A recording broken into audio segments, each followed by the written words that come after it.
Il était une fois un prince qui voulait épouser une princesse, mais une vraie princesse.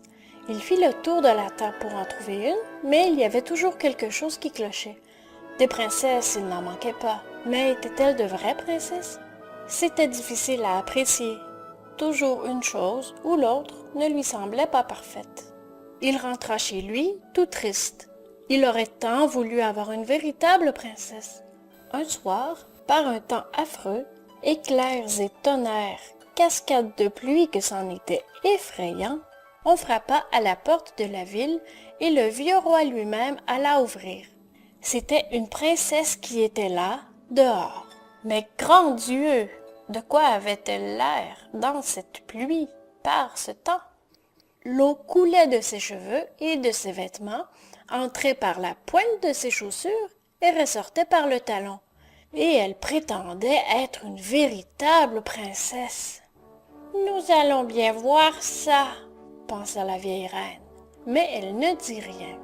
Elle alla dans la chambre à coucher, retira toute la literie et mit un petit poids au fond du lit.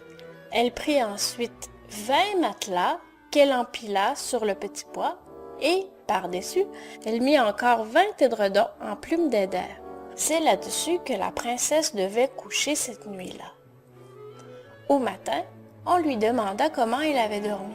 « Affreusement mal, répondit-elle. Je n'ai presque pas fermé l'œil de la nuit. Dieu sait ce qu'il y avait dans ce lit. J'étais couchée sur quelque chose de si dur que j'en ai des bleus et des noirs sur tout le corps.